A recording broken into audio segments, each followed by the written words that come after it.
ರಾಜ್ಯದ 3 ಕ್ಷೇತ್ರಗಳ ಉಪಕದನದಲ್ಲಿ ಯಾರು ಮೇಲುಗೈ ಸಾಧಿಸುತ್ತಾರೆ? ರಾಜ್ಯದ 3 ಕ್ಷೇತ್ರಗಳಿಗೆ ಉಪಚುನಾವಣೆ ನಡೆದಿದೆ. ನವೆಂಬರ್ 13ರಂದು 3 ಕ್ಷೇತ್ರಗಳಿಗೆ ಮತದಾನ ನಡೆದಿತ್ತು. 3 ಕ್ಷೇತ್ರಗಳಲ್ಲಿ ಜಿದ್ದಾಜಿದ್ದಿನ ಹಣಾಹಣಿ ಕೂಡ ನಡೆದಿತ್ತು. ಕಾಂಗ್ರೆಸ್ನ ಯೋಗೇಶ್ವರ್, ಮೈತ್ರಿ ಕಲಿ, ನಿಖಿಲ್ ಮಧ್ಯೆ ನೇರವಾದಂತ ಫೈಟ್ ಇತ್ತು. ಪವರ್ ಟಿವಿಯಲ್ಲಿ ಮತಗಟ್ಟೆ ಸಮೀಕ್ಷೆಯ ಫಲಿತಾಂಶ. ರಾಜ್ಯದ 3 ಕ್ಷೇತ್ರಗಳಿಗೆ ನಡೆದಿರುವಂತಹ ಉಪಚುನಾವಣೆ.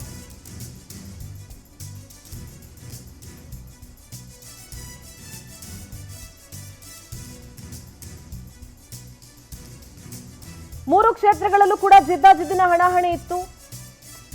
ಸಂಡೂರು ಮೆಗಾ ಫೈಟ್ ನಲ್ಲಿ ಸಮೀಕ್ಷೆ ಪ್ರಕಾರ ಯಾರು ಗೆಲುವನ್ನ ಸಾಧಿಸುತ್ತಾರೆ ಅನ್ನುವಂಥ ಪ್ರಶ್ನೆ ಇದೆ.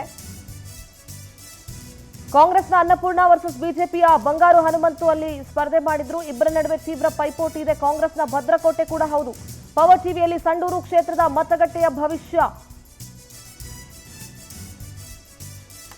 ಸಂಡೂರು ಉಪಕದನದಲ್ಲಿ 76.24% ಮತದಾನ ಆಗಿತ್ತು. ಅಂದ್ರೆ ಕಳೆದ ಬಾರಿಗೆ ಹೋಲಿಸಿಕೊಂಡ್ರೆ ಸ್ವಲ್ಪ ಜಾಸ್ತಿನೇ ಆಗಿತ್ತು. ಕಾಂಗ್ರೆಸ್ ಪರ ಸಿಎಂ ಸಿದ್ದರಾಮಯ್ಯ, ಸಂತೋಷ್ ಲಾಡ್ ಅಬ್ಬರದ ಪ್ರಚಾರವನ್ನ ಕೂಡ ಕೈಗೊಂಡಿದ್ರು.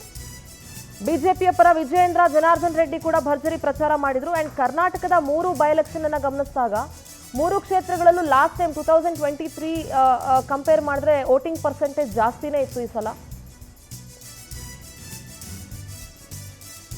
ಸಂಡೂರು ಮತಗಟ್ಟೆ ಸಮೀಕ್ಷೆಯಲ್ಲಿ ಕಾಂಗ್ರೆಸ್ ಮುನ್ನಡೆ ಅನ್ನೋದು ಗೊತ್ತಾಗ್ತಾ ಇದೆ. ಕಾಂಗ್ರೆಸ್ನ ಭದ್ರಕೋಟೆ ಹೌದು. ಈ ತುಕಾರಾಂ ಅವರ ರಾಜೀನಾಮೆಯಿಂದ ತೆರವಾದಂತ ಕ್ಷೇತ್ರ. ಕಾಂಗ್ರೆಸ್ನ ಅಭ್ಯರ್ಥಿ ಅನ್ನಪೂರ್ಣ ತುಕಾರಾಂ ಅವರು ಗೆಲ್ಲುವಂತ ಸಾಧ್ಯತೆಗಳು ಬಹಳಷ್ಟಿದೆ ಅಲ್ಲಿ ಅನ್ನುವಂಥದ್ದು ಗೊತ್ತಾಗ್ತಾ ಇದೆ. ಪವರ್ ಟಿವಿ ಚುನಾವಣೋತ್ತರ ಸಮೀಕ್ಷೆಯಲ್ಲಿ ಕಾಂಗ್ರೆಸ್ಗೆ ಗೆಲುವು ಅನ್ನುವಂಥ ಒಂದಷ್ಟು ವಿಚಾರಗಳು ಗೊತ್ತಾಯ್ತು. ಭದ್ರಕೋಟೆಯನ್ನ ಉಳಿಸಿಕೊಳ್ಳುವಲ್ಲಿ ಕಾಂಗ್ರೆಸ್ ಬಹುತೇಕ ಅಲ್ಲಿ ಸಫಲವಾಗುತ್ತೆ. ಜನಾರ್ದನ್ ರೆಡ್ಡಿ ಕಮ್ಬ್ಯಾಕ್ಗೆ ಸಂಡೂರಿನಲ್ಲಿ ಹಿನ್ನಡೆ. ಪವರ್ ಟಿವಿ ಸಮೀಕ್ಷೆ ನಡೆಸಿದಾಗ ಕಾಂಗ್ರೆಸ್ ಗೆಲುವು ಸಾಧಿಸುತ್ತೆ ಅನ್ನೋದು ಗೊತ್ತಾಗ್ತದೆ. ಖುದ್ದು ಚುನಾವಣೆ ಉಸ್ತುವಾರಿಯನ್ನ ವಹಿಸಿದಂತಹ ವಿಜಯೇಂದ್ರಗೂ ಕೂಡ ಹಿನ್ನಡೆಯಾಗುವಂತ ಸಾಧ್ಯತೆ ಇದೆ. ಸಂಡೂರು ಮತಗಟ್ಟೆ ಸಮೀಕ್ಷೆಯಲ್ಲಿ ಕಾಂಗ್ರೆಸ್ ಮುನ್ನಡೆಯನ್ನ ಸಾಧಿಸುತ್ತೆ ಅನ್ನುವಂಥ ಮಾಹಿತಿ ಇದೆ. ಕಾಂಗ್ರೆಸ್ ಅಭ್ಯರ್ಥಿ ಅನ್ನಪೂರ್ಣ ತುಕಾರಾಂ ಅವರು ಗೆಲುವನ್ನ ಸಾಧಿಸುವ ಸಾಧ್ಯತೆ ಕೂಡ ಇದೆ. ಅಂದ್ರೆ ಅಲ್ಲಿನ ಚುನಾವಣಾ ಉಸ್ತುವಾರಿ ವಹಿಸಿಕೊಂಡಿದ್ದಂತಹ ವಿಜಯೇಂದ್ರ ಅವರಿಗೆ ಹಿನ್ನಡೆಯಾಗುವ ಸಾಧ್ಯತೆ ಇದೆ. ಪವರ್ ಟಿವಿ ಚುನಾವಣೋತ್ತರ ಸಮೀಕ್ಷೆಯಲ್ಲಿ ಕಾಂಗ್ರೆಸ್ ಅಲ್ಲಿ ಗೆಲ್ಲುತ್ತೆ ಅನ್ನುವಂತಹ ಮಾಹಿತಿ ಸಿಕ್ಕಿದೆ. ಯಾಕೆಂದ್ರೆ ಕಾಂಗ್ರೆಸ್ನ ಭದ್ರಕೋಟೆ ಹೌದು. ಅಂಡ್ ಬಂಗಾರು ಹನುಮಂತವರು ಅಲ್ಲಿನ ಸ್ಥಳೀಯರಲ್ಲ ಅನ್ನುವಂಥ ಒಂದು ಮಾತು ಕೂಡ ಇದೆ. ಸಿ ವಾಟ್ ಎವರ್ ಸ್ಥಳೀಯರಲ್ವೋ, ಬಟ್ ಅಲ್ಲಿನ ಜನ ಯಾವ ಪಕ್ಷವನ್ನ ಅಲ್ಲಿ ಗಮನಿಸ್ತಾ ಬಂದಾಗ ವ್ಯಕ್ತಿ ಅಥವಾ ಪಕ್ಷನ ಅಂತ ಬಂದಾಗ ಅಲ್ಲಿನ ಜನ ಪಕ್ಷಕ್ಕೆ ಹೆಚ್ಚು ಬೆಂಬಲ ಕೊಡಬಹುದೇನೋ ಅನ್ನೋ ರೀತಿ ಕಾಣಿಸ್ತಾ ಇದೆ. ಸೊ ಕಾಂಗ್ರೆಸ್ನ ಭದ್ರಕೋಟೆ ಎನಿಹಾವ್ ಸಂಡೂರು. ಸೊ ತನ್ನ ಕ್ಷೇತ್ರವನ್ನ ಉಳಿಸಿಕೊಳ್ಳುವಲ್ಲಿ ಕಾಂಗ್ರೆಸ್ ಸಫಲವಾಗುತ್ತೆ ಅನ್ನೋ ರೀತಿ ಕಾಣಿಸ್ತಾ ಇದೆ. ಪವರ್ ಟಿವಿ ಸಮೀಕ್ಷೆ ಬಂಗಾರು ಹನುಮಂತು ಬಿಜೆಪಿ ಹಿನ್ನಡೆ, ಅನ್ನಪೂರ್ಣ ಕಾಂಗ್ರೆಸ್ ಮುನ್ನಡೆ. ಅಂದ್ರೆ ಅವರು ಗೆಲ್ಲಬಹುದಾದಂಥ ಸಾಧ್ಯತೆಗಳು ಜಾಸ್ತಿ ಇದೆ ಅಂತ ಪವರ್ ಟಿವಿ ಸಮೀಕ್ಷೆಯನ್ನ ನಡೆಸಿದಾಗ 3 ಕ್ಷೇತ್ರಗಳ ಸಮೀಕ್ಷೆಯನ್ನ ಪವರ್ ಟಿವಿ ನಡೆಸಿತ್ತು. ಕಾಲ್ ಮಾಡಿ ವೋಟ್ ಮಾಡಿ ಅಂತ ಸಾಕಷ್ಟು ಜನ ಅಲ್ಲಿಂದ ಕರೆ ಮಾಡಿ ತಮ್ಮ ನಾಯಕರು ಯಾರಾಗಬೇಕು ಅನ್ನೋದನ್ನ ಕೂಡ ತಿಳಿಸಿದ್ರು. ಸಂಡೂರು ಉಪಕದನದ ಸಮೀಕ್ಷೆಯನ್ನ ಗಮನಿಸ್ತಾ ಇದ್ದೀರಿ. ಕಾಂಗ್ರೆಸ್ ಗೆಲ್ಲಬಹುದಾದಂಥ ಸಾಧ್ಯತೆಗಳು ಹೆಚ್ಚಿದೆ.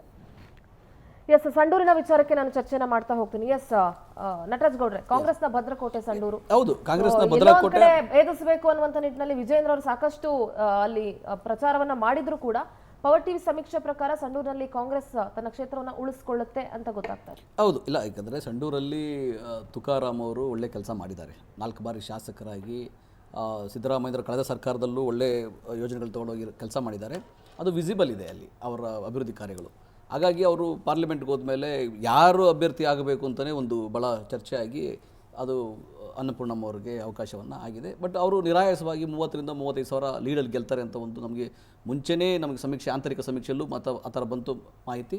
ಸೊ ಹಾಗಾಗಿ ಅವರು ಗೆಲ್ತಾರೆ, ಅದರೊಳಗೆ ಯಾವ ಸಂಶಯ ಕೂಡ ನಮಗಿಲ್ಲ. ಸಂಡೂರಲ್ಲಿ ಗೆಲ್ತಾರೆ. ಆಮೇಲೆ ಅಲ್ಲಿ ನಮಗೇನಂದರೆ ಈ ವಿಜಯೇಂದ್ರ ಅವರು ಮತ್ತು ಜನಾರ್ದನ್ ರೆಡ್ಡಿ ಅವರಲ್ಲಿ ಬಂದು ಸ್ವಲ್ಪ ದುಡ್ಡನ್ನು ಜಾಸ್ತಿ ಹಂಚಿದ ಬಾರಿ ಜಾಸ್ತಿ ದುಡ್ಡು ಖರ್ಚು ಮಾಡ್ಕೊಂಡಿದ್ದಾರೆ ಅವರು. ಜನಾರ್ದನ್ ರೆಡ್ಡಿ ಹತ್ರ ಭಾಳ ದುಡ್ಡಿದೆ. ಸೊ ಹಂಗಾಗಿ ಅವ್ರು ಬಂದು ಭಾಳ ಖರ್ಚು ಮಾಡಿದ್ದಾರೆ ಅಲ್ಲಿ. ಇಲ್ಲ, ಅವರ ದುಡ್ಡಿದೆ ಅಂತಲೇ ಸೇರಿಸ್ಕೊಂಡಿದ್ದಾರೆ. ಅವ್ರು ಏನೇ ಬಿ ಜೆ ಪಿಯಿಂದ ಉಚ್ಚಾಟನೆ ಮಾಡಿದರೂ ಕೂಡ ಆನೆ ಬಲ, ಸಿದ್ದರಾಮಯ್ಯ ಇವ್ರು ಹೇಳ್ತಾ ಇದ್ರಲ್ಲ ಯಡಿಯೂರಪ್ಪನವರು, ನನಗೆ ಜನಾರ್ದನ್ ರೆಡ್ಡಿ ಆನೆ ಬಲ ಅಂತ. ಅವ್ರು ಅವಾಗ ಪಕ್ಷದಿಂದ ಉಚ್ಚಾಟನೆ ಆಗಿದ್ರು ಕೂಡ ಆ ಥರ ಹೇಳ್ತಾ ಇದ್ರು. ಈಗ ಸೇರಿಸ್ಕೊಡ್ರೆ ಅದಕ್ಕೋಸ್ಕರ ದುಡ್ಡು ಖರ್ಚು ಮಾಡಲಿ ಅಂತ. ದುಡ್ಡು ಖರ್ಚು ಮಾಡಿದ್ದಾರೆ ಅಂತ ಮಾಹಿತಿ ಇದೆ. ಆ ದುಡ್ಡು ಖರ್ಚು ಮಾಡಿದ್ರು ಕೂಡ ಜನ ವಿಶ್ವಾಸವನ್ನು ತುಕಾರಾಂ ಮೇಲೆ ಇಟ್ಟಿದ್ದಾರೆ. ಕಾಂಗ್ರೆಸ್ ಮೇಲೆ ಜನ ವಿಶ್ವಾಸ ಇಟ್ಟಿದ್ದಾರೆ. ನಾವು ಯಾವುದೇ ಹಳ್ಳಿಗೆ ಹೋದ್ರು, ನಾನು ಚುನಾವಣಾ ಪ್ರಚಾರಕ್ಕೆ ಹೋಗಿದ್ದೆ, ಹಳ್ಳಿಗೆ ಹೋದ್ರು ಕೂಡ ನಮಗೆ ಗೃಹಲಕ್ಷ್ಮಿ ಗೃಹಜ್ಯೋತಿ ಬರ್ತಾ ಇದೆ, ಶಕ್ತಿ ಯೋಜನೆ ಬರ್ತಾ ಇದೆ, ಅಲ್ಲಿ ಯುವಕರು ನನಗೆ ಯುವ ನಿಧಿ ಬರ್ತಾ ಇದೆ ಅಂತ ಬಂದು ಯುವಕರು ಮಾತಾಡಿಸಿದ್ರು. ಅದು ಭಾಳ ಸಂತೋಷ ಆಯ್ತು ನಮಗೆ. ಸೊ ಅದು ಸಕಾರಾತ್ಮಕವಾದ ಚುನಾವಣಾ ಪ್ರಚಾರ ಆಗಿತ್ತು ಕಾಂಗ್ರೆಸ್ ಪರವಾಗಿ. ಸೊ ಹಂಗಾಗಿ ಅತಿ ಹೆಚ್ಚಿನ ಮತ ಕಾಂಗ್ರೆಸ್ಗೆ ಬಂದಿದೆ. S Shivakumar G. ಮೇಡಮ್ ಇವಾಗ ಅವ್ರು ಹೇಳ್ತಾ ಇದ್ರು ಹಣಬಲ ಅಂತ ಅಂದ್ಬಿಟ್ಟು ರಾಜ್ಯಸಭಾ ಎಲೆಕ್ಷನ್ಸ್ ಅಲ್ಲಿ ರೀಸೆಂಟಾಗಿ ಅವರು ಕಾಂಗ್ರೆಸ್ ಓಟ್ ಹಾಕಿದ್ರಲ್ಲ, ಅವಾಗ ಏನಂತ ಹಾಕ್ಸ್ಕೊಂಡ್ರಿ ಸರ್ ತಾವಲ್ಲಿ?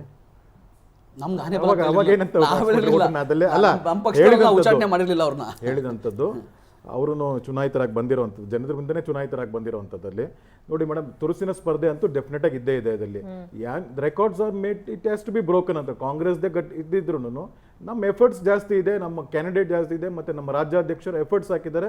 ಡೆಫಿನೆಟ್ ಆಗಿ ಅದು ಬಿಜೆಪಿ ಫೇವರ್ಗೆ ಬರುತ್ತೆ ಈ ಸತಿ ಅಂತ ಅಂದ್ಬಿಟ್ಟು.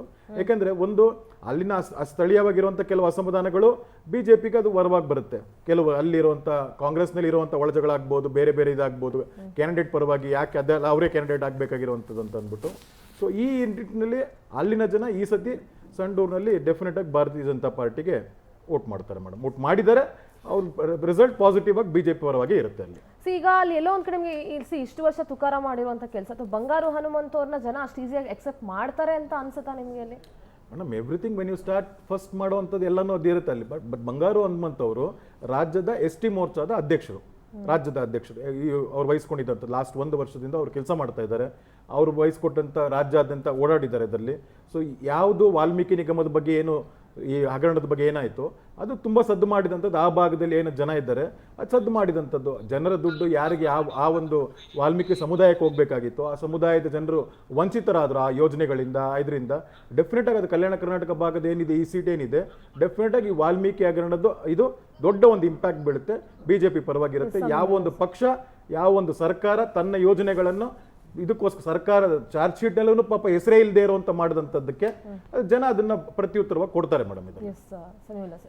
ಇದು ನಾಗೇಂದ್ರ ಎಕ್ಸ್ಪೆಷಲಿ ಇದನ್ನು ತುಂಬಾ ಚಾಲೆಂಜಿಂಗ್ ಆಗಿ ತಗೊಂಡು ಇದು ನಾಗೇಂದ್ರ ಹಾಗೇನೆ ಜನಾರ್ದನ್ ರೆಡ್ಡಿ ಅವರು ಬಳ್ಳಾರಿಗೆ ಸುಪ್ರೀಂ ಕೋರ್ಟ್ನ ಅನುಮತಿ ಪಡೆದು ಅಲ್ಲಿ ಪ್ರವೇಶ ಮಾಡಿರೋದ್ರಿಂದ ಶತಾಯ ಗತಾಯ ನನ್ನ ಆರಂಗೇಟ್ರ ಮುನ್ನ ಅಲ್ಲಿ ರಿಜಿಸ್ಟರ್ ಮಾಡಲೇಬೇಕು ನಾನು. ಅವರು ಈ want to again emerge as a top leader of Bellary. ಹಳೆಯ ಜನಾರ್ದನ್ ರೆಡ್ಡಿಯಾಗಿ ಬಳ್ಳಾರಿಯ ನಾಯಕನಾಗಿ ಎಮರ್ಜ್ ಆಗಬೇಕು ಅನ್ನೋದನ್ನ ಈ ಚುನಾವಣೆ ಬೇಸ್ ಮಾಡಿಕೊಂಡು ಪ್ರಯತ್ನವನ್ನು ಪಡ್ತಿದ್ದಾರೆ. ಆದರೆ ಅದು ಅಷ್ಟು ಈಸಿ ಅಲ್ಲ. ಒಂದು ವಾಲ್ಮೀಕಿ ಸಮುದಾಯ, ಇನ್ನೊಂದು ವಾಲ್ಮೀಕಿ ಸಮುದಾಯ ಮತ್ತು ಯಡಿಯೂರಪ್ಪ ಅವ್ರನ್ನ ಜಾಸ್ತಿ ಅಲ್ಲಿ ಕ್ಯಾಂಪೇನಿಗೆ ಬಳಸ್ಕೊಂಡು ಲಿಂಗಾಯತರು, ವಾಲ್ಮೀಕಿ ಮತ್ತು ಲಿಂಗಾಯತರು ಈ ಥರ ಕಾಂಬಿನೇಷನನ್ನು ವರ್ಕೌಟ್ ಮಾಡೋದಕ್ಕೆ ಜನಾರ್ದನ್ ರೆಡ್ಡಿ ಅಲ್ಲಿ ಪ್ರಯತ್ನ ಪಟ್ಟಿದ್ದಾರೆ. ಆದರೆ ತುಕಾರಾಮ್ ಜನಪ್ರಿಯ ಶಾಸಕ, ಅವರಿಗೆ ಸಾಕಷ್ಟು ಜನಪ್ರಿಯತೆ ಇದೆ. ಎಲ್ಲೋ ಈ ಹಗರಣ ಅದೇನು ನಮಗೆ ಅಲ್ಲಿ ಎಷ್ಟು ಮಟ್ಟಿಗೆ ಎಫೆಕ್ಟಿವ್ ಆಗಿ ಜನಕ್ಕಲ್ಲಿ ರೀಚ್ ಆಗಿದೆ ಅನ್ನೋದ್ರ ಬಗ್ಗೆ I have my own reservations ಇದೆ.